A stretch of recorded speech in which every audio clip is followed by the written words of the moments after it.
இங்க டெய்லி தில்லியான்றவங்க கிட்ட தலையில்லாத ஒரு பேய் வந்து கிணத்துல இருக்க புதையல எடுத்துக்கோன்னு சொல்லுது. இவனும் பயத்தோட வாழ்ந்துட்டு இருக்கான். ஒரு கிணத்துக்குள்ள புதையல் இருக்கு, அது எடுக்க நினைக்கிறவங்கள கிணத்துக்குள்ள இருக்க பேய் கொன்னுடும். ஒரு நாள் தில்லி அந்த கிணத்துக்கிட்ட போயிருப்பான். சோ அன்னில இருந்து அந்த பேய் அவனை புதையல் எடுத்துக்க சொல்லி டார்ச்சர் பண்ணிட்டு இருக்கு.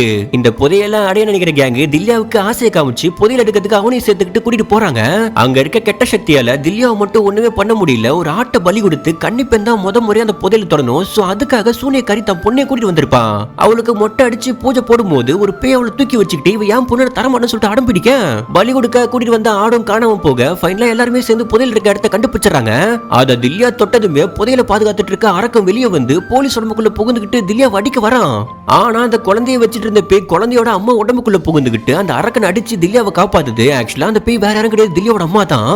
தில்லியா வயித்துல இருக்கும் போது ஒரு கொள்ளக்கார கூட்டம் வீடு புகுந்துகிட்டு தங்கத்தலத்தையுமே கொள்ளை அடிச்சுக்கிட்டு கர்ப்பிணி கூட பார்க்காம அவங்களே கொண்டு போயிருப்பான். அப்ப அவங்க வயித்துல இருக்க தில்லியாவை மட்டும் லேடி காப்பாத்தி கொண்டு போயிருப்பாங்க. அவங்க கிட்ட திருடு நகையை அந்த கொள்ளக்காரன் ஒரு கிணத்துல ஒளிச்சு வச்சிருப்பான். அந்த கிணத்துக்குள்ள இறந்து போன தில்லியா அவங்க அம்மா ஆவி புகுந்துகிட்டு அந்த கொள்ளக்காரனை போட்டு தள்ளி தங்கத்தெல்லாம் அடைஞ்சு தன் பையனுக்காக கிணத்துக்குள்ளே நிறைய தங்கத்தை சேர்த்து வச்சிருக்கோம். அதனாலதான் டெய்லி தில்லியா கிட்ட புதையல் எடுத்துக்கோ நைட் வந்து சொல்லிருப்பாங்க. கொள்ளக்காரனோட ஆவிதான் போலீஸ் உடம்புக்குள்ள புகுந்துகிட்டு தில்லியாவை கொல்ல பார்த்திருப்பான்.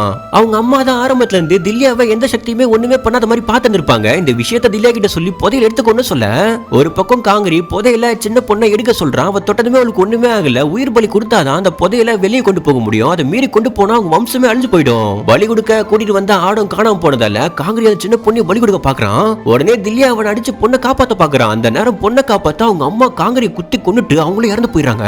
அந்த இடமே தண்ணியால இப்போ நிரம்ப ஆரம்பிக்குது. தண்ணியில நீச்சல் அடிச்சுக்கிட்டு அந்த பொண்ணை காப்பாத்தி எப்படியோ ஒரு ஈரோ மேல வந்துடுறான். தில்லியாவோட மனைவி புதையல் எங்கன்னு கேக்குறா. அப்ப அந்த பொண்ணு கையில கொஞ்சமா நகை எடுத்து வச்சுட்டு அவன் கொண்டு வந்திருப்பான். உயிர் பலி கொடுக்காம புதையல வெளியே கொண்டு வந்தா அவங்க வம்சமே அழிஞ்சு போயிடுமே. ஹீரோ அதை பார்த்து ஷாக் ஆகிற மாதிரி காமிச்சு படத்தை முடிச்சிடறாங்க.